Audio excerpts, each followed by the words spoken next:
اب دیکھیں یہ جو میٹرک یا ایف اے یا ماسٹر یا بی ایس گریجویٹ جو آتے ہیں وہ تو بہت آگے کی بات ہے. اب 16 لاکھ جو میرے ضلع قصور کے جو لوگ ہیں وہ اپنا نام نہیں لکھ سکتے.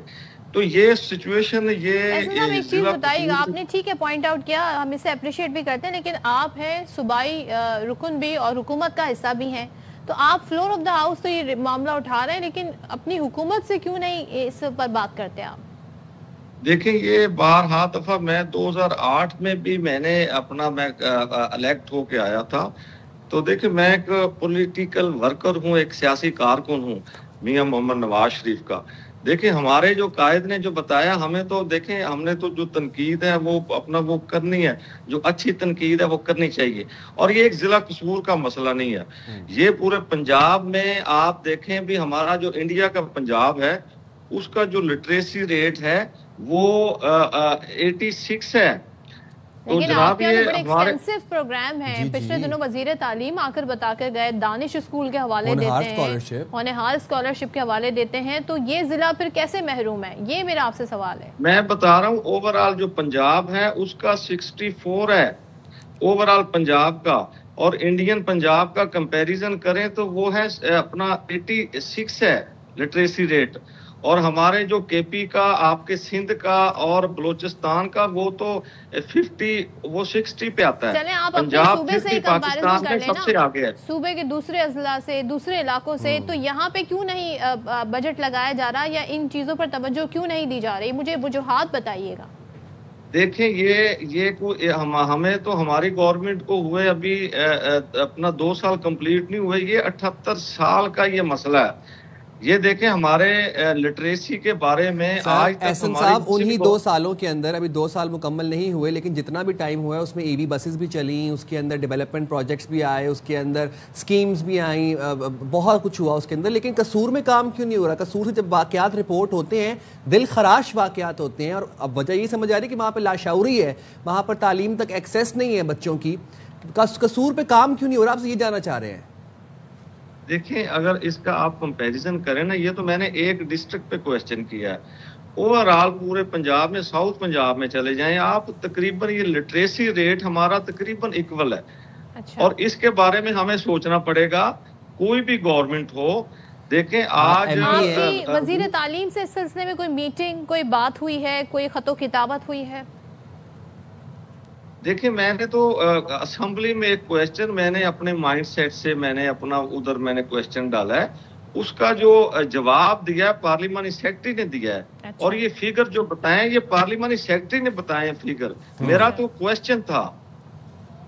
ٹھیک ہے، وی ہوپ کہ اب جو ایجوکیشن منسٹر ہیں پنجاب کے رانا سکندر پرابلی وہ آپ کو اس بات کا باقاعدہ جو ہے اس کے اوپر اقدامات کیے جائیں. بہت شکریہ، آپ نے بڑی ایک اچھی چیز کی طرف اٹینشن دلوائی جو کہ ہم سے اگنور ہو رہی تھی اور مس ہو رہی تھی. بہت امپورٹنٹ چیز تھی. آپ کا آئین جو ہے وہ یہ کہتا ہے کہ یہ فری ایجوکیشن جی ہر بچے کا بنیادی حق ہے، لیکن افسوس کے ساتھ ہمارے یہاں صحت کے شعبے پہ اور تعلیم کے شعبے پہ جب بجٹ مختص کیا جاتا ہے وہ بہت ہی کم، آٹے میں کہتے ہیں نا نمک کے برابر وہ بجٹ ہوتا ہے جو ان دونوں سیکٹرز پہ لگایا جاتا ہے. اور اب آپ بیسک ایجوکیشن کی بات کر رہے ہیں، دنیا اے آئی اور نہ جانے کیا کیا سیکھ رہی ہے، ہمارے بچے ابھی تک اپنا نام لکھنا یا اخبار پڑھنے تک ہمارے یہاں پر تو لٹریٹ ہونے کی جو کوالیفیکیشن ہے، جو سٹینڈرڈ ہے وہ یہ ہے کہ آپ اپنا نام لکھ سکیں اور اپنا انگوٹھا آپ کو لگانا آتا ہے اور آپ ڈیٹ لکھ سکیں. تو یہ تو ہمارے یہاں پر لٹریسی کا جو وہ معیار ہے وہ تو یہاں پر، اور اس کے اوپر بھی دیکھیں یہ معیار ہونے کے باوجود بھی لٹریسی ریٹ ہمارے ملک میں کتنا ہے. تو اب ٹائم ہے، اٹس ہائی ٹائم 2026 میں ہم انٹر کر رہے ہیں. ایجوکیشن کو ایکسیسیبل بنائیں کیونکہ بچوں کا آئینی حق بھی ہے اور بچوں کو سکولز میں ہونا چاہیے، نہ کہ کسی ورک شاپ پہ اور کسی کے گھر میں ملازم. چلیں جی، اسی کے ساتھ اپنا خیال رکھیے گا. اور بس اب ایک دن کی دوری کے بعد نیو ایئر ہے تو یہ جاتے جاتے ایک بار پھر سے میسج کی رسپانسبلی آپ نے سیلیبریشن کرنی ہے. کسی بھی ایسی کام نہیں کرنا، ہوائی فائرنگ اور کسی بھی اور طرح کام جس سے دوسروں کی زندگیاں خطرے میں پڑیں. ہمیں دیں اجازت، بہت زیادہ خیال رکھیے گا. اللہ حافظ. پاکستان زندہ باد.